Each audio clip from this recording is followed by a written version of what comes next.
Bom dia, pessoal. Hoje a gente vai fazer uma das últimas reuniões do ano e essa aula do Dr. Fabiano Molim é sempre bem-vinda nessa reunião. É uma aula feita especialmente para os fellows e para os residentes que estão terminando o seu ciclo anual. Bom dia, Fabiano.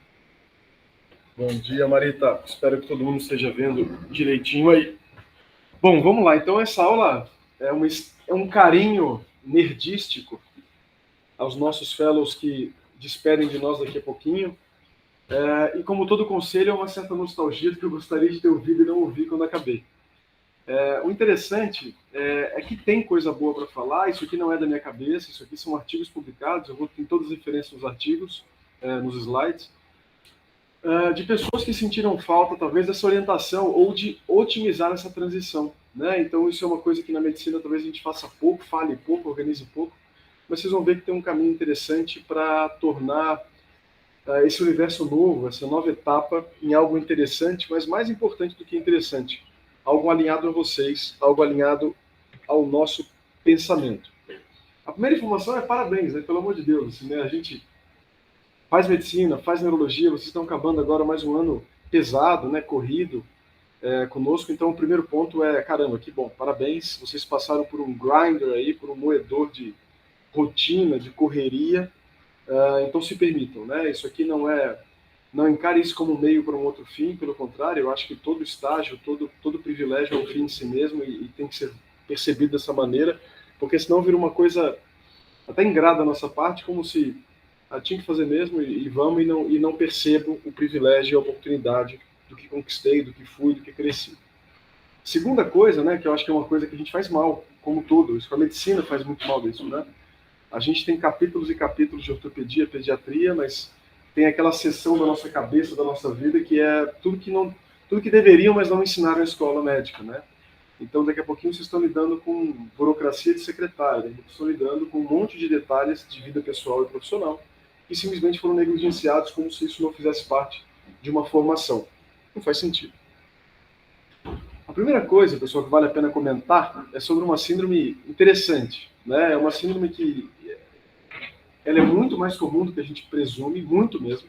E essa é, inclusive, a melhor maneira de você desarmá-la, é você entender que a grande maioria das pessoas, mesmo as de maior sucesso, mesmo com 15, 20, 30 anos de medicina, de qualquer profissão, tem, de alguma maneira, um pouco de uma sensação de I'm out of my league, ou seja, estão me dando mais coisa do que eu dou conta, eu estou fazendo muito mais do que eu poderia. Alguém, alguma hora, vai mostrar que eu sou uma farsa. Né? Isso é bem interessante, né? Isso é uma sensação que naturalmente a gente tem. A única dica aqui é nunca permita que isso te freie, tá? Porque isso não é para te desmotivar, pelo contrário. Essa, na verdade, é um grande incentivador para que você busque dentro de você e fora de você, aprendendo, sendo melhor, interpretar esse papel que te chamam, essa responsabilidade que te procuram, para que você possa fazer da melhor maneira, né? De certa maneira, todo dia que eu venho para cá, parte dessa carapuça me cai. Por que eu vou falar alguma coisa lá, né? Isso faz bem porque eu estudo mais, faz bem porque eu quero mais, faz bem porque eu tento fazer melhor no dia a dia. Então, não use isso aqui contra vocês, pelo contrário. Entendam que isso aqui é natural. Eu vou trabalhar de blá blá blá. Tudo bem, e você dá conta, e você vai dar conta. E o que você não vai dar conta não vai ser por falta de mérito, de esforço, vai ser, na verdade, um aprendizado que você vai ter. Né? Então, nesse sentido, não permita que a síndrome do impostor te atrapalhe. Por outro lado, pessoal, cuidado com esse danadinho do efeito Dunning-Kruger. Né? Então, o efeito Dunning-Kruger, a gente já tem aqui praticamente 30 anos da descrição do efeito Dunning-Kruger. Vocês já estão no momento como fellows, no momento da curva que eu vou explicar para vocês um pouquinho diferente, mas se por um lado o impostor pode te travar por uma falsa insegurança, ou na verdade uma falsa incompetência, porque insegurança não é falsa, ela é real, você tem que ter cuidado só para não inverter a lógica de falar agora eu posso tudo, sei tudo, vamos encarar tudo, e tá na parte, vamos dizer assim, um iludida do efeito Dunning-Kruger. O que é o efeito Dunning-Kruger? É uma curva da relação de experiência e competência com confiança. Tá? Então, é bem interessante isso, e esse é um dos motivos pelo qual a mídia social é tão problemática na discussão, Porque as pessoas que acabaram de se informar de um assunto creem-se mais competentes do que os próprios especialistas, têm muito mais segurança e afirmação para tudo isso. Essa é a curva formal, mas tem uma curva eu acho que é mais fácil. Assim. Essa é a primeira parte, ou seja, eu não sei nada, começa a ver alguma coisa. E aí você tem um pico do monte estúpido, onde você sabe pouquíssimo e acha que sabe tudo. Né? Na neurologia, eu acho que é o R2. Na psiquiatria, é o R1. Minha esposa é psiquiatra, no PS, roda o ano inteiro no PS, e o PS dá uma mão e uma assertividade muito grande. Você acha que, agora deixa que esse chefe não sabe nada. E, de repente, você começa a cair no vale do desespero. Né? Eu acho que o R3 na neurologia é um pouco assim, fala, caramba, o mundo é maior do que PS, do que trombólise e trombectomia. E aí, devagarzinho, você vai aí na curva da iluminação até o platô, que eu não sei se existe um platô muito, mas eu acho que com certeza existe um sustentar aí de uma certa maturidade entre sei o que sei o que não sei, e vou tentar equilibrar isso de uma maneira produtiva. Né? É o privilégio, por exemplo, da pesquisa. A pesquisa presume as ferramentas e um contexto que eu sei, e exatamente a sombra com o desconhecido do que não sei. Né? Então isso é super importante para a gente ter essa noção. Então nem ficar preso pelo impostor e nem querer bater uma asa que ainda não está pronta do Dunning-Kruger. Né? Então tem um equilíbrio do bem aí que vale a pena a gente pensar e refletir. Uma outra coisa importante, pessoal, é que dentro dessas novas responsabilidades que a vida vai trazer, é muito importante a gente ser seletivo. Quando a gente acaba uma etapa importante e o mundo começa a nos oferecer essas oportunidades, a gente entra num estado meio hipomaníaco do bem. Bora, bora, bora, bora, bora, bora. Só que hipomaníaco, o conceito não dura muito, né? Alguns docentes nossos aqui, infelizmente, têm hipomania sustentável, isso é bom para o departamento e para o mundo, mas a maioria de nós não sustenta hipomonia por tanto tempo sem outros prejuízos. A maioria de nós, portanto, se começar a dizer sim de qualquer maneira para tudo que aparecer, vai daqui a pouquinho começar a entrar em burnout, vai começar a sofrer até por uma certa esquizofrenia decisória. Né? Então é muito importante aprender a dizer não. E aqui tem uma maneira muito legal da gente aproveitar o impostor e do Dunning-Kruger para entender quando não e quando sim. Né? Não permitam, e essa é a única dica do ponto de vista de evidência científica que vale a pena a gente generalizar. Não permita que o medo seja o guia. No sentido assim, eu vou dizer não, porque eu acho que eu não dou conta da responsabilidade que vou me dar. Eu vou dizer sim, porque eu estou com medo do que significa isso para aquela pessoa que eu poderia negar. O medo raramente é uma boa emoção para você ser alinhado com o seu propósito, com o seu sonho que você pretende. Por outro lado, um não dito, porque por outro lado tem algo que o tesão existe e eu já faço, ou seja, para que eu possa ter tempo, para que eu possa me dedicar, seja profissionalmente ou pessoalmente, é muito bem-vindo. A gente não tem que dizer sim para tudo, pelo contrário. Se você diz sim para tudo, você está dizendo não para você, literalmente. E aí sinto muito. Essa desincronia uma hora vai te cobrar o preço, deprimindo, fazendo burnout, etc, etc. Então esse alinhamento com tesão e medo é muito importante. E aí presta bem atenção, sempre que te convidar alguma coisa, reflita, mas reflita bem se aquela primeira resposta que vem na sua cabeça não tem um medo por trás. Eu tenho medo de não dar conta? Não permita que isso te broche. Tá? Esse impostor não vale. Bora. Eu estou dizendo sim porque, na verdade, eu estou com medo da represália significada. Então, peraí, calma. Porque isso aí, essa represália, se o medo seu é nesse momento aqui, daqui a pouco essa represália vem de outra maneira. Pode ser da família, pode ser de você mesmo, etc. Então, pese bem e equilibre bem isso. E aí, esse carinha que você não conhece, mas devia conhecer, ele tem uma voz igualzinha do Paulo Bertolucci, um cara que já faleceu, infelizmente, ele chama Albert Ellis. Esse cara criou uma terapia, chama terapia racional emocional. O termo foi por água abaixo porque ele foi absorvido pela TCC, pela cognitivo comportamental.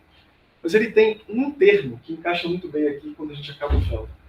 Quando a gente acaba a residência, quando a gente acaba a medicina, quando a gente acaba o fellow, pessoal, querendo ou não, pensa bem, você teve até o privilégio da escolha de onde você vai fazer, mas uma vez entrando, o contexto é previamente definido. Você simplesmente nada a piscina que te deram, a onda que te deram, a água que te deram. Então a gente sai, às vezes, nesse momento, com uma liberdade estranha, com uma liberdade que você não sabe. Né? E é muito comum um conceito que esse cara criou que é genial. Eu falei isso para o Antônio, quando o Antônio veio me perguntar um pouquinho sobre exatamente essa aula, eu falei, Antônio, eu vou te falar um pouquinho, mas deixa eu aprofundar um pouco na aula, porque eu acho que merece ser dito para todos os fellows, para todo mundo que pode ouvir. Que é um conceito de masturbation. A masturbação a gente conhece.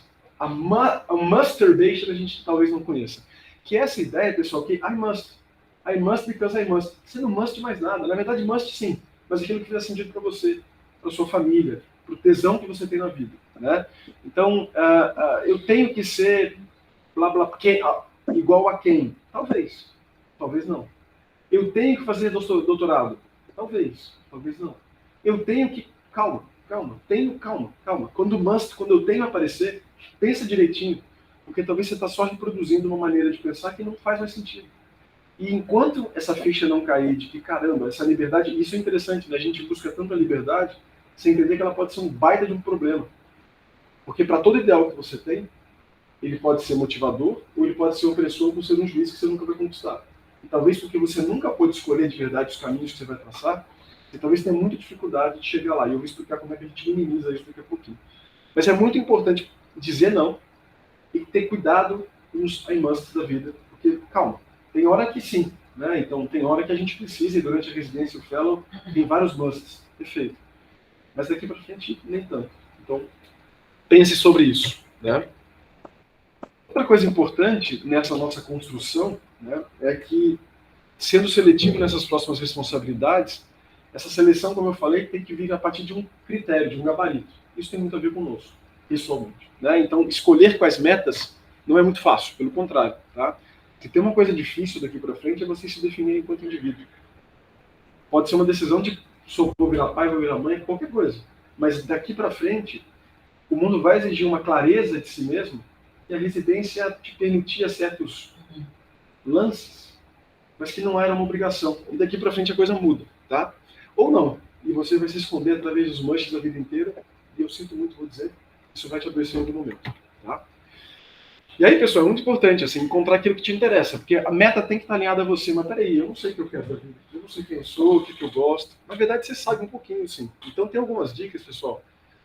Aqui é um dos artigos que fala sobre isso, então por mais filosófico que pareça essa conversa, todos eles têm algum artigo referenciado. Essa revista, Academic Medicine, é uma revista muito bonita, assim, tanto na formação técnica quanto humana dos médicos, e ela tem muitos artigos interessantes, escrita por muitas pessoas interessantes. Então, como é que eu encontro aquilo que me interessa, né? Começa pelos extremos. Isso é muito interessante na residência, é assim, na graduação, é assim, eu falo, pode ser assim, caramba, isso eu tenho certeza que eu não quero. Essa pessoa eu tenho certeza que eu não quero ser parecido. Essa pessoa tem algo que me interessa, mas eu acho que talvez vá demais. Então, comece pelo extremo. Comece pelo extremo, isso ajuda bastante a você achar o meio do caminho ali, porque também você não vai achar uma resposta rápida para essa grande pergunta, né? Quem é você, o que você quer? E a outra coisa é entender que não vai ter um momento mágico. E é por isso que, nesse começo, esse estado hipomaníaco tem motivo. Porque, por um lado, se abrir para a vida, para você aprender com a vida o que te encaixa, pode ser uma medida a curto prazo interessante. Então, eu vou para pronto-socorro, eu vou para UTI, eu vou para ambulatório, eu vou para pesquisa, eu vou para o ensino, tudo bem. Mas você vai perceber daqui a pouquinho que a perna vai começar a cansar, e é nessa hora que vale a pena você começar a refletir e falar, opa, tendo experimentado esse 1, 2 anos, 6 meses que seja, dependendo do seu... O que eu já concluí disso? Né? Então, essas pausas reflexivas, que seja no Natal, que seja no Novo, né? Esse é um dos motivos pelos quais as religiões e culturas entenderam que rituais são importantes. A gente precisa, pena que a gente não faz, a gente inverte o Natal para compra, para a ceia, para o peru. Mas a ideia era a reflexão. A ideia é assim, o que teve a ver comigo esse ano? Né? E precisa disso. Né? Esse momento tem que ser ativo. Ele não vai... A ficha pode cair sozinho, tomando banho no Eureka, ótimo que você bota o default mode network para trabalhar, mas às vezes não. Às vezes você precisa botar o Task Oriented Network para trabalhar e falar assim, caramba, né? Tomando hora no final do ano, blá blá blá. Que ano foi isso? Né? Para quem foi esse ano? Né? Não, ele foi uma transição. E tudo bem, estou entendendo que estou crescendo, estou cada vez mais alinhado e bora. Ou não, caramba, estou realmente perdido aí pela correria dos mãos que a vida me colocou. Né? Ninguém se interessa por tudo, mas todo mundo se interessa por algo. É uma frase importante. Aqui, eu sei que parece um pouco estranho falar disso, né? Porque já vocês estão engajados há tanto tempo nessa luta que é meio até idiota falar dessa maneira. Mas aqui está uma ferramenta super legal, pessoal. E, de novo, é bem estabelecida na literatura e bem interessante. Essa figurinha boba é uma maneira bem legal no final do ano de você pensar um pouco sobre o ano que você traçou. Tá? Qual que é a ideia aqui? Na linha de baixo, você escreve tudo que você tem feito.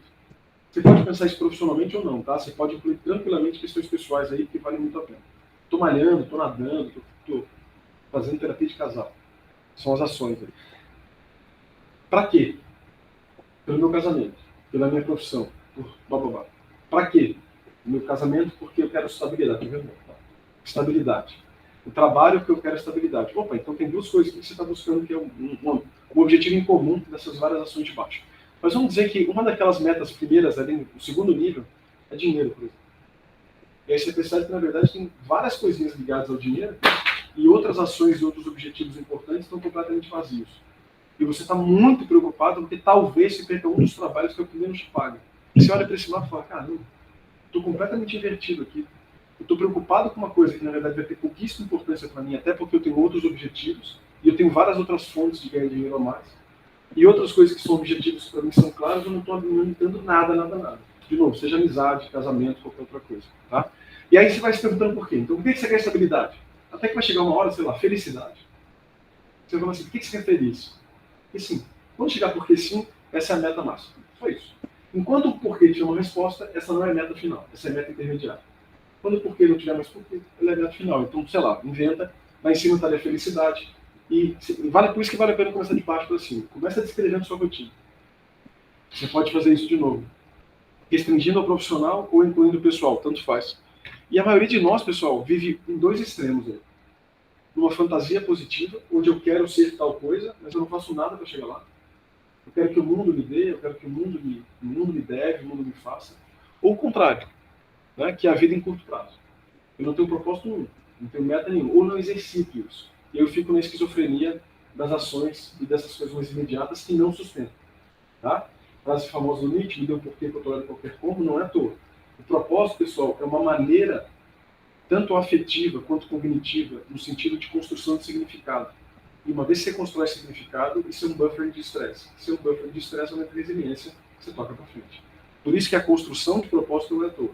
E uma das coisas que mais dá propósito é pertencimento. E uma das coisas que mais dá pertencimento é alinhar interesse. Está vendo como as coisas se comunicam, né? Como é que as coisas se juntam ali. Então é importante entender o que te dá tesão. Mas de verdade, genuíno, o que brilha seu olho? E o que o mundo está te retribuindo dessa maneira e o que é possível fazer a partir daí. Então cuidado com esses dois opostos aqui. Eu quero algo, mas não faço nada para chegar, e aí ressentimento e decepção é... Especialmente se você acha que o mundo te deve. Aí é outro must. Não é I must, é o the world must. The world must nothing, né? O mundo te deve nada, né? Literalmente. Então, é importante que a gente organize isso um pouquinho, tá? E aí, aquilo que eu comentei, às vezes uma ação que te parece super importante e um objetivo que te parece super importante, nesse mapa você percebe que, na verdade, ele é completamente supérfluo e essa preocupação é completamente desproporcional. Tem hora que não vai ser, tem hora que é importante, mas tem hora que não vai ser. Tá? Então, falamos um pouquinho dessa seletividade com não, com masturbation, das metas, né? Como é que eu construo isso alinhado aos interesses. E uma outra coisa importante, pessoal, que vale a pena, de verdade, independente... Isso acaba acontecendo na pós-graduação, mas ela deveria, a psiquiatria faz isso, a minha esposa tem mentores, e aí você tem vários acordos possíveis, mas que são do trabalho. Então, eu vou dar um exemplo, por exemplo, ela chega, isso depende de cada acordo entre pessoas, mas vou dar um exemplo prático aqui, eu poderia combinar com a Maramélia de uma vez por mês, e uma hora do consultório dela, por exemplo, onde eu posso pagar ou não, isso é um acordo possível, tá? Isso aí com toda a liberdade do mundo, e eu levaria casos ou dúvidas pessoais. Marita, você tem um pouquinho mais de cabelo branco do que eu, o que você acha que eu poderia fazer? Não hoje, tá, Mara? Seu cabelo tá lindo, tá? O que você acha que nesse momento, com essa dificuldade de equilíbrio entre a vida pessoal e profissional, isso faz sentido? Né? Então isso é possível. Esses acordos a gente faz pouco, ou pensa pouco na neurologia, mas na psiquiatria tem bastante, tá? Tem bastante e é meio interessante. Na oncologia tem bastante, outras áreas tem mais do que nós, e funciona bem. Porque a gente tem privilégio, pessoal, e isso é uma coisa interessante, assim. Eu coloquei acabei lá, bem entre parênteses, porque se acabei é óbvio que não acabei, né? É óbvio que isso aqui não existe, esse término na formação médica. Então, ter essa pessoa mais experiente, e é comum que esses mentores vão mudando, porque as suas demandas, e você vai crescendo, e a relação às vezes muda, que você possa aproveitar pessoas que façam sentido para você e você para ela, dessa parceria. E hoje, as próprias graduações têm mentoria, né? Na minha época não tinha, e eu acho que teria feito uma baita diferença para mim, ter essa oportunidade de poder conversar sistematicamente com alguém que tivesse essa possibilidade, tanto profissional, técnica, mas também pessoalmente dessa organização. De novo, nós temos um privilégio grande de uma equipe linda aqui da Vascular, nós temos uma equipe linda da neurologia, mas pode pensar além, deva pensar além, especialmente se isso fizer de novo sentido por outros projetos e organizações que você possa fazer. Quarto ponto, fundamental. A vida tem 3 certezas: impostos, a morte e críticas. Se você souber aproveitar as críticas, você voa. Se você botar elas na sua cabeça com peso, você brocha. Então, pessoal, é bem interessante isso aqui. Eu acho que até tem uma maneira semântica da gente ajudar aqui uma coisinha. Crítica tem uma conotação e denotação negativa no português, né? Por isso eu acho que feedback, talvez, toda vez que você toma uma porrada do mundo, é um feedback do mundo. Toda vez que você acerta do mundo, é um feedback do mundo. Se você tomar tudo como pessoal, no sentido mais negativo da palavra pessoal, você vai acabar broxando a cada desfecho que não vai como satisfatório. Mas se você entender que, na verdade, o que o mundo está dizendo é que com aquele conjunto de ferramentas e com aquela proposta não é assim que ele vai te responder, você cresce, né? Então é bem interessante porque a gente está acostumado a falar de feedback quando a gente fala de interocepção, quando a gente fala de sistemas endócrinos, etc. Aqui é só para mostrar o sistema de feedbacks da ínsula na interocepção, coisa mais linda do mundo. Por que a gente tem 4, 5 e 6 camadas na ínsula? Isso tem motivo, né? Então, aquela decoreba lá que a gente tinha no período de neuroanatomia, para falar daqueles córtex granulares e agranulares, aquilo não é à toa, a gente sabe porque parte do córtex tem 4, 5 ou 6, isso tem a ver com a maneira que eles se comunicam com eles e outras camadas, etc. Mas o interessante é que no diálogo e na troca humana a gente não entende dessa maneira, né? O feedback é fundamental no corpo para a sincronia, tanto com o ambiente quanto dentro de nós, mas no ambiente social a gente não faz da melhor maneira. E isso é educação, é literalmente educação. Se eu estou treinado para entender o que fazer, isso ajuda. Uma maneira, a gente já mostrou esse gráfico em outra aula, mas eu acho que vale, eu vou passar ele mais rápido aqui, é que a gente tem hoje ferramentas que funcionam. Eu vou te dizer até pessoalmente, assim, até conversar com a minha esposa ficou mais fácil depois que eu aprendi isso, porque a gente como homem é ruim na conversa. Mulher, e aí, tá, isso cognitivamente é fato, a mulher tem uma habilidade verbal melhor do que o homem em média e uma habilidade social melhor que o homem em média, tá? Então, o diálogo, por exemplo, de relação em casa, costuma ser uma mulher com muita competência, clareza, e um cara totalmente atordoado com a quantidade de informações que eu vou receber sem conseguir fazer daquilo ter uma raiz semântica para conseguir traduzir. E eu juro que isso aqui me ajuda, porque pelo menos na minha cabeça mais estereotipada no sentido dessa dificuldade de diálogo, ajuda pelo menos, tá, então peraí, como é que eu consigo propor aqui uma sintonia, uma sincronia de algo que eu não estou entendendo que está ajudando, que está funcionando, tá? Então a primeira coisa é escolher o momento, né? Escolher quando e onde, isso ajuda bastante, tá?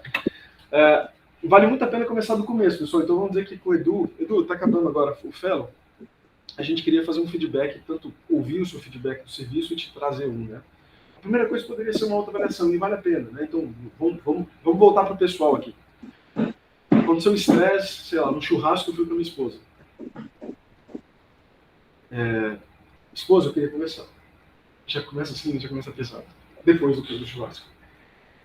Aconteceu uma coisa chata ontem no churrasco. Você percebeu o que aconteceu? É uma maneira super legal, porque você fala que ficou chateado, mas você não está botando a culpa em ninguém. E você pede para a pessoa trazer a narrativa dela, a perspectiva dela. Como você não sabe a perspectiva dela, talvez a resposta já esteja aí. Ou do Edu. Caramba, Edu, eu acho que nesse último mês o seu desempenho mudou. Você quer me explicar o que está acontecendo? Você percebeu isso? Ah, Fabiano, eu não quis trazer isso para vocês, porque achei que não cabia, mas blá, blá, blá, blá. Tá bom, Edu, tchau. Que era o que eu queria entender. Né? Então, isso é suficiente, às vezes, para entender o que fazer. Tá? E aí, de novo, outra coisa importante, assim, começar, e aí trazendo um pouco mais para o profissional aqui. Sempre, todo mundo tem um ponto positivo, senão é provável que ela até estaria onde está na sua troca e no seu meio. Então, focar nos pontos positivos. Priman, aconteceu uma coisa de um diálogo com uma família que eu achei um pouco inadequada, eu achei que ele foi um pouco rude, não deu voz à família. Falei, mano, queria bater um papo com você sobre o diálogo que eu acabei de ver sobre a paliação do paciente. Né? Gostei da sua postura inicial, você se identificou, gostei daqui, então, depois de tudo isso, né? Depois das partes iniciais. E aí é importante isso aqui, né? Voltando um pouquinho, sendo específico nos pontos negativos. Então, por exemplo, achei que você deixou a família falar pouco. Não é assim que você foi ruim na paliação. O que falar? O que é ser ruim na paliação? Não sei. Você é um péssimo médico. O que significa ser um péssimo médico? Não existe um péssimo médico. São tantas habilidades, são tantos momentos, são tantos processos diferentes, que esse tipo de feedback não acrescenta nada. Então é literalmente aqui.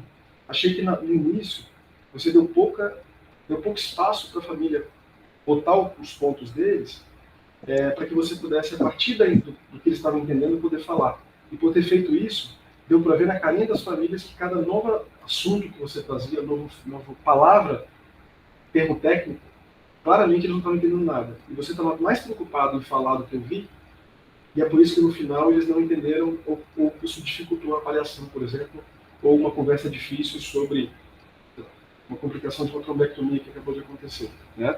E aí, ser específico nos pontos negativos é muito importante. E aí, claro, no contexto adequado, especialmente se você está jogando um jogo que a gente chama de jogo infinito, no sentido de que o objetivo aqui é a relação, né? Não é a conversa. Então, um casamento é um jogo infinito. A cada momento, aquilo é um meio para outro fim, que é a manutenção da relação. Jogo infinito é um jogo que você joga para continuar jogando. Jogo infinito é um jogo que você joga para terminar. Essa ideia de um filósofo americano que faleceu ano passado, fantástica essa ideia dele, que é o seguinte: quando você confunde um jogo por outro, você acaba errando. Então, por exemplo, se você acha que aquela discussão você tem que vencer, e não o relacionamento tem que vencer, como é o diálogo da mídia social para política, você perde o melhor do ser humano, que é a capacidade ali de flexibilizar a perspectiva para que você possa chegar a uma conclusão que satisfaça o objetivo final, que é o relacionamento, que é a profissão. Né? Então, muito cuidado com esse erro aí. Então, se você está conversando com sua esposa, com seu marido sobre o relacionamento, não é ganhar ou perder ali. Na verdade, é a sincronia para a relação persistir. Então, não se preocupe se naquele momento foi claro que foi você mesmo que não agiu da melhor maneira. Reconheça. Entenda que vocês estão ali por outro motivo, pelo bem da família, etc. Se o relacionamento de vocês já não for mais a prioridade. E o mais importante, falei, mano, realmente não foi legal, mas vamos fazer o seguinte: está aqui um artigo legal sobre como conversar coisas difíceis na medicina. Vamos treinar semana que vem? Olha a diferença assim, de uma reclamação inespecífica para o Freiman, de falar, nossa, mas foi meio autista nessa conversa aí, né? Nada, eu não ganhei nada. Eu errei ao chamar ele de autista como se fosse algo ruim. Eu não trouxe nada específico para acrescentar. Eu não reforcei nada de bom que ele fez, porque ele deve ter feito alguma coisa de boa. E pior, eu não mostrei para ele que o meu jogo infinito é a melhoria dele. E não um jogo infinito de punição para mostrar que eu sou um professor e meu papel aqui é punir. Não é punir. É que a gente cresça junto. Olha a diferença de feedback, de construção. O Feynman chegar semana que vem, tendo lido, tendo treinado com o gato dele lá, com o cachorro dele, com a mãe dele, com a irmã dele, e agora treinar comigo para que na próxima vez a coisa seja muito melhor, por outro motivo. É uma outra maneira de encarar. E aí, um outro tema que tem a ver com essa capacidade crítica, com a notoriedade crítica, tem a ver com uma teoria da Carol Dweck, né? A teoria de mentalidade. É um livro vendido, best-seller há anos, né? Chamado Mindset, que tem muita desvirtuação da ideia, mas a ideia aqui é bem interessante, são mentalidades fixas de crescimento. Né? Na verdade, foi um trabalho inicial dela, de longo prazo, que ela acompanhou crianças que, dependendo do elogio e dependendo do que você ensinava para essas crianças e dava para elas de valor na tarefa, de como é que isso significava a evolução delas enquanto indivíduo. Então, a ideia é o seguinte: eu te dou uma tarefa fácil de matemática e te elogio pela sua competência. Nossa, Edu, você é fantástico. O Antônio fala, pô, Antônio, parabéns pelo esforço. Um é o Edu é fantástico, o outro é o Antônio pelo esforço. Depois eu dou uma tarefa impossível. Vocês estão na quarta série, eu dou uma tarefa, sei lá, de segundo ano, de segundo grau. E aí nenhum dos dois vai saber. Né? E aí o Edu fala, pô, mas se eu sou fantástico, eu não consegui, qual é o problema? É a matemática, não sou eu. Se o Antônio está elogiado pelo esforço, se ele não conseguiu ainda, eu vou estudar para poder fazer. Então, o Edu brocha da matemática pelo elogio à sua pessoa e à sua competência e à sua semi-dignidade, e o Antônio, por ter elogiado o esforço, consegue ir à frente, porque, na verdade, o que importa é o esforço, não o resultado final. Essa é a maneira inicial que essa teoria foi testada, e a gente tem outras maneiras de incentivar isso para além do elogio, mas o fato é que essa maneira de entender o desafio, no sentido de algo que eu possa crescer, ou como algo que mostra que não é para mim, faz uma diferença ridícula no desempenho profissional, pessoal e escolar de crianças, adultos, etc. Tá? E aí, só para mostrar alguns artigos lindos publicados na Nature, etc., sobre isso, porque isso aqui parece dar uma ajuda, é legal mostrar que tem benefício. Né? Então, aqui é um trabalho grande com mais de 12 mil crianças nos Estados Unidos, mostrando aí um experimento natural, entre aspas, de onde e quando esse tipo de mentalidade floresce. Aqui é para mostrar que o potencial é evocado, pessoal. Então, isso é para mostrar como é que o cérebro das crianças fixas, com mindset fixo e com potencial de crescimento, se ativam ou não com erro. Então, aquelas com mindset fixo no erro, literalmente o cérebro brocha e apaga. O de crescimento tem aquela ativação, a figurinha de baixo ali, mais didática, vamos dizer assim. E essa é para mostrar como é que o ensino literal, né, da mentalidade de crescimento muda as estruturas córtico-estriadas falando. Fabiano, em tese, o mindset de crescimento seria melhor ser desenvolvido. Né? Sem dúvida, Maíta. Por quê? Qual que é a ideia aqui? O mindset fixo tem uma presunção de que você é. E a gente sabe que poucas coisas são na vida, né? O mindset de crescimento tem a ideia de que nós estamos. Nós estamos motivados para engajar na dificuldade. Nós estamos crescendo. O objetivo aqui, de novo, é jogar um jogo infinito de aprender, não um jogo finito do aplauso. Inclusive, essa maleabilidade, adaptabilidade, exatamente, que é o que se pensa que vai ser... Que vai ser a habilidade não técnica do futuro. Né? Então, sei lá, se eu preciso aprender R, ou se eu preciso aprender programação de um programa X, né? Um Python. Mas o que importa é que eu tenha a tranquilidade de que, puxa, por mais que eu não tenha nascido na geração Python R, mesmo com 40 anos, eu preciso aprender e começar do zero. E me sentir, entre aspas, aquele iniciante meio idiota que tem a tranquilidade. Porque isso é uma coisa que vocês vão ver muito na vida de vocês. Como essa sensação de, caramba, não sei nada, ela é meio angustiante, a gente fica muito feliz quando a gente chega num ponto de uma expertise profissional, falar, aqui eu sei. E aí você tem a ilusão de que a expertise numa área te torna legítimo para ser expert em outras. E não é verdade. E o que a gente faz? Eu sou bom no que faço, não sei programação, quer dizer que programação não precisa. A gente faz isso, pessoal. Você minimiza a competência do outro porque não é sua e você presume não conhecer. Né? Então, cuidado. Aqui é só para mostrar, pessoal, um trabalho lindo, chinês publicado na Nature, né? Para mostrar como é que tudo que é cognitivo amplo é córtico estriado tálamo cortical. E aqui é só para mostrar exatamente isso. Quais as vias mudadas após um programa de incentivo de mudança de mentalidade do cérebro de crianças e adolescentes. É assustador que a gente consiga ver isso do ponto de vista estrutural, mas olha que bonito, dá para ver. Tá? Então, isso é para mostrar que isso aqui não é, entre aspas, blá blá blá, autoajuda, mas literalmente uma maneira de enquadrar o mundo e de entender. E aí imagina como você, como de uma pessoa, profissão, pode ser muito melhor para o mundo e para você e para sua família, mantendo a sua cabeça aberta o suficiente, né, para o que a vida te demanda. Né? Então tem uma frasinha legal que tanto paraquedas quanto cabeças funcionam melhor abertas. Né? Não aberta a ponto de cair, se o cérebro cair da sua cabeça, mas também não dá para fechar. E aqui é um resumo muito bom da mentalidade fixa, né? Porque é isso, né? Então o que eu falho, eu vou, na verdade, tirando da minha frente, para que não mostre a minha falha. E a mentalidade de crescimento, eu sei, de novo, isso aqui é bem um memezinho do Ricardo Amorim, mas ajuda a gente a entender o que significa isso. Inclusive é como cobrar, né? Então, de novo, como cobrar, vamos dizer assim, um técnico de enfermagem que faz parte da minha UTI e que acabou houve um processo de erro, né? E como é que eu encaro o processo de aprendizado na minha UTI? É um processo eterno, é um processo contínuo, né? A gente nunca chega num ponto, né?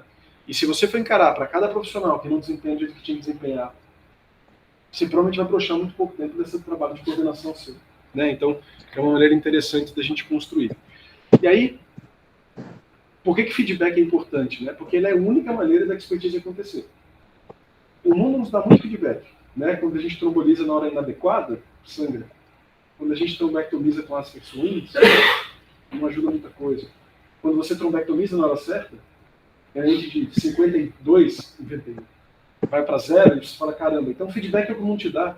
E aí o interessante, né, expertise, isso é fato aqui, pessoal. Então, essa é literalmente, se tiver uma fórmula de aprendizado para qualquer coisa que você quiser na vida, tocar violino, ser o melhor alguma coisa na sua vida, não tem como fugir disso aqui, literalmente não tem como fugir disso aqui. Ter as metas específicas, volta àquela nossa ideia do que me interessa, do que eu quero, da seletividade e responsabilidade, o foco naquilo que alinha comigo, nas metas que eu tenho à disposição, literalmente ter a possibilidade de feedback interno ou externo e entender que o feedback é fundamental para isso e repetir o suficiente para que você chegue lá. É a ideia dos plantões do R2. Né? É a ideia do ambulatório ser toda segunda-feira. É para que na repetição a ficha vá caindo e você vá progredindo. Né? E por fim, pessoal, assim, dos 5 pontos mais importantes, o último é o autocuidado, que aqui não é opcional. Tá? Então, algumas dicas interessantes aí, considerando esse autoconhecimento e monitoramento. Atividade física não é opcional, ainda mais a gente da vascular, é ridículo a gente não fazer o que a gente enche tanto o saco dos pacientes. Né? O lazer é uma coisa que você tem que ritualizar. Não espera ter tempo, que você não vai ter. Né? Então você tem que obrigar e tem que fazer isso acontecer. O contato com os colegas e com a família de uma maneira mais saudável, para além do profissional, não deixe como segunda linha.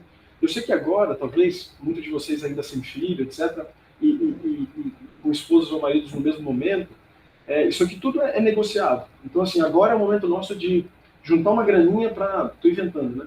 Mas para comprar ou dar entrada no apartamento. Tá bom, beleza, mas olha como é que estão numa meta, estão num foco, num elemento que faz os dois. Né?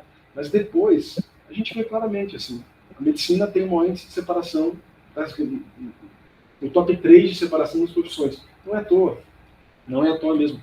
É muito fácil, voltando àquela conversa anterior, pela competência e pelo feedback positivo que o mundo me dá no que eu faço como profissional, e restringindo a minha rotina só aquilo que me satisfaz. Porque em casa, minha esposa enche no saco. Não a mim, mas estou dizendo assim. E aí o que eu faço? Eu me refugio no trabalho. O meu filho, que não me vê, que agora está drogado, só me dá encheção de paciência. Lá na UTI eu sei o que eu faço. Né? Eu sei converter o Flutter em estado. Né? Eu sei trombectomizar. Aqui eu dou conta. Como o nosso cérebro adora coerência, adora previsibilidade, você literalmente prefere, que aqui não tem tanta consciência nesse sentido, perder o casamento e a relação com outras pessoas, exatamente por uma fuga contínua de um desconforto que você acaba atrasando o diálogo por uma dificuldade nessa organização. Reflexão e flexibilidade. Volto que a Marita acabou de falar, que a gente falou de mentalidade de crescimento.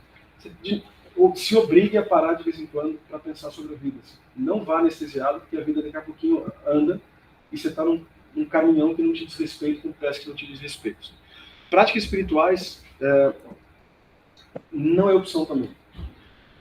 A religião é uma maneira, mas a religião tem uma organização que tem sua sabedoria milenar, então vale a pena reconhecer isso, mas se não fizer sentido por qualquer motivo, não ignore o que a religião já ensinou sobre a natureza humana, que é, nós precisamos sim de exercícios de comunhão, nós precisamos de rituais minésticos de nos lembrar de certas fragilidades, dificuldades e propósitos.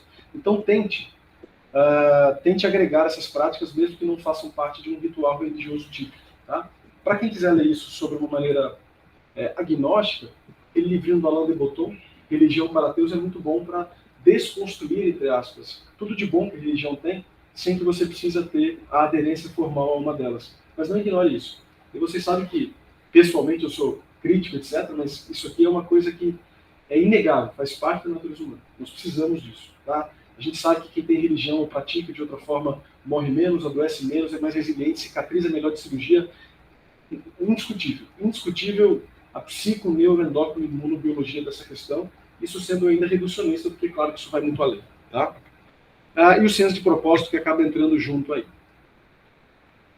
A aula acabava aí, mas tem duas coisinhas que eu fiquei pensando, né, desde que eu conversei com o Tony, e eu queria só trazer, são dois slides muito curtinhos. Tá? Uma, eu já conversei individualmente com vocês sobre isso, mas que eu acho que vale a pena reforçar, que é um editorial do JAMA, que traduziu algo que quem tem sensibilidade com o paciente já tinha percebido, mas não tinha colocado dessa maneira, que é o seguinte, pessoal. Quando a gente cuida de alguém, a gente não cuida de queixa principal. A gente queixa de angústias principais. E o jeito que a nossa anamnese, exame físico é feito, não satisfaz isso. E todo mundo aqui sabe que tinha professores bem medianos na faculdade, com consultórios cheios, e professores bem fantásticos, com consultórios vazios, e a coisa não andava. É porque não adianta dar o diagnóstico de amiloidose ou homocelerose se você ignorou o humano por trás da queixa. E o jeito que a nossa anamnese é feita, ela não é feita para responder a um ser humano. Né? E é por isso que o chat GPT aí vai dar conta, talvez, de fazer isso. Mas o chat GPT não vai tomar nosso lugar se você souber responder essas perguntas aqui. Pensa bem assim, pensa de verdade quando você foi com o médico, você ou com um familiar, etc. Ou quando aqui deu briga com a família. Briga entre aspas, mas deu atrito com a família. Eu garanto para vocês, uma dessas 5 perguntas não foi respondida e é isso que está botando a dúvida na cabeça da família. O Vitor não está aqui, R2, né? Ele estava ontem de plantão, mas o Vitor eu conversei com um familiar do Fábio uma vez. E antes eu conversei com o Vitor e falei, Vitão, eu vou te fazer 5 perguntas aqui, vamos ver aonde que falhou. Não deu outra. E eu explico depois o que aconteceu. Então, você se importa comigo? Para além do valor que eu estou te pagando de consulta, para além dos 15 minutos que eu tenho, você é o melhor. E aí, melhor aqui é bem melhor no sentido assim, você está disposto a fazer o que você pode da melhor maneira possível nesse contexto? Dá para confiar em você? Você está me tratando diferente? O tratamento fará a minha vida melhor? E nesse contexto do paciente foi um tratamento diferente, porque a mãe estava achando que, para o cuidar do filho, tinha algo ali que não estava coerente, ela parecia inferior à demanda que ela acreditava ser necessária. Foi isso o objetivo. Mas você precisa dar tempo, você precisa dissecar essa conversa para saber aonde que falhou nessa sincronia, que não é da técnica. Não era a gabapentina mais sonolenta que ele estava, que era o problema. É que ela literalmente não estava confiante que a gente estava fazendo o nosso melhor por ele. Foi só retomar essa sincronia que todo o restante foi embora. Porque a família enche o saco porque a bomba está pitando. Mas por trás da bomba pitando e dele enchendo o seu saco ali, tem outra dúvida. E a resposta está aqui. Se você estiver atento para indiretamente ou até diretamente perceber se é isso que está incomodando a família, eu te prometo que não tem muita dúvida. E aí, por exemplo, vamos voltar até a nossa reunião de manhã, tem muita HCA, né? Lá embaixo, o Pedro lá no PS está atendendo cefaleia. Por mais que a queixa seja uma dor forte a 1 hora, essa não é a angústia principal. A angústia principal do paciente é: a minha vizinha morreu de aneurisma. Eu tenho aneurisma ou não? Ela não vai te falar isso, a não ser que você pergunte. Qual que é o medo da sua? Pergunte sobre o medo. Essa palavrinha mágica, tanto para nós, nas decisões, como para a família, na hora de sincronia, é fundamental. Entendendo muita cognição no consultório, qual que é o medo? Alzheimer. Fala, escancara isso. Porque, que bom que ele trouxe. Que ainda mais quando é o médico por trás, a família se sente mais tranquila para perguntar, porque às vezes o filho que está lá não quer perguntar, porque está com medo do pai se incomodar. E aí você consegue tanto tranquilizar que o nome importa muito mais pelo direcionamento, mas que você já vai guiar e que agora, blá, blá, blá, não importa. Isso é outra coisa importante. A angústia do filho às vezes não é do paciente. E isso tem muita evidência na oncologia. Você dá diagnóstico de câncer pela angústia de um filho ou filha, sem a vontade do paciente, você perde o paciente. Então é muito importante. O senhor quer ouvir o nome que eu tenho, que eu consegui concluir aqui na ressonância, na tomografia? Ou, na verdade, o senhor quer que eu te explique quais são os próximos passos e eu explico o nome para o seu filho e o senhor espera lá fora? Não dá errado assim. Agora, se você já vai vomitando palavras e palavras e nomes, porque não é no começo que a gente, naquele impostor, você acha que quanto mais você fala e mais nomes você dá, melhor você é. Não é verdade. Tem que sincronizar com a demanda da família. Então, levante esses medos, levante as angústias. Porque, por exemplo, essa paciente que o Pedro fez a analgesia certa, fez a hipótese certa, paletou tudo, se ele não tirou o medo dela da HSA, toda a crise ela vai voltar aqui. Porque ninguém explicou para ela que a cefaleia tipo súbita, blá blá blá, da HSA de uma maneira, e a cefaleia mitrânea dela, pulsátil, com fono forte, náusea e vômito, osmofobia, tem um padrão muito mais benigno, que a ressonância que ela fizer ambulatorial, felizmente tem uma chance muito grande de não dar nada, que ela não tem risco aqui de aneurisma. Pedro fez tudo certinho, mas ele não sincronizou no que importa, que é medo, que é angústia, que é o que nos torna humanos e que o chat GPT, por enquanto, não vai dar conta. E por último, e aqui, por coincidência, hoje de manhã, a gente estava até comentando um pouquinho, pessoal, sobre o net etiqueta. Sua etiqueta na rede. Tá? Então, saindo agora para uma questão, esse artigo é um artigo muito interessante, também da oncologia. Eu não sei porquê, eu acho que é uma característica dos oncologistas. Todos esses artigos quase são da oncologia, tá? Não sei porquê tem esse cuidado, talvez a palavra seja essa. Olha que legal. Esse artigo foi publicado no ano passado. Imagina essa revista canadense. Eu fico imaginando, sei lá, aquele idoso de 70 anos de Winnipeg, oncologista, que de repente se encara com a mídia social. Porque o artigo é muito bom, porque ele fala as características de cada mídia. Assim, imagina que o cara não entende nada. Então lá, TikTok, vídeos curtos com música para mensagens rápidas. YouTube. Então é muito legal. Dá uma explicação, total, uma o artigo é muito bom. E aí ele fala, por exemplo, quais são os privilégios e oportunidades que as mídias sociais trão. Então, você quer aprender com ou dos pacientes, você quer aprender com colegas, você quer fazer uma rede, uma colaboração, você quer promover sua própria marca ou sua própria clínica, etc., ele vai te ajudando. Ele, inclusive, te dá guias para responder aos trolls, né? Aqueles caras que vão lá em cheio. Então, são 5 R's aí, né? Então, resiste respostas rápidas, respeite e peça para clarear a crítica. Então, responda com fatos, redirecione o tópico se a gente entendeu que a coisa não vai ser muito produtiva e rejeite o cara, ou seja, bloqueio, etc, se não for. Mas olha que legal, isso aqui é muito interessante porque é um guia mesmo. E aí eu fico imaginando aquele oncologista mais sênior que definitivamente não tem essa naturalidade, né, essa familiaridade com as mídias sociais. E aí é um artigo legal, assim, um artigo, eu acho que é saudável no sentido dele falar tanto para quem está muito acostumado, como também para quem não conhece nada. Pessoal, é isso. Na verdade, foi uma tentativa de trazer um pouco de ferramentas aí baseadas em evidência, em ciência, porque esses próximos anos da vida de vocês são incríveis são de luz, especialmente se a gente puder ter um pouco mais de clareza, né? O Jung tem uma frase bonita, ele fala assim: se você não trouxer o seu inconsciente para o consciente, ele vai te direcionar e você vai chamar isso de destino, né?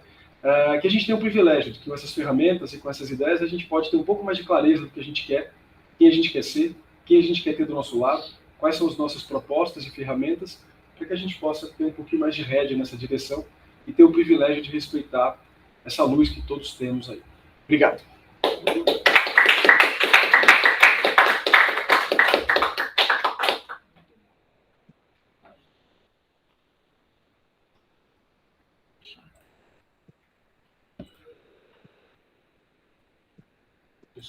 Ah, tá. Ver se tem alguma coisa. João, se quiser comentar alguma coisa. Vai ter que ser no chat, eu leio aqui. Bate palmas. É isso aí. Muito boa. Não de piti, né? Um abraço, pessoal. Tchau, tchau, gente. Obrigada. Não peça não, João. O João colocou assim: vou pedir para o chat GPT comentar. Ai.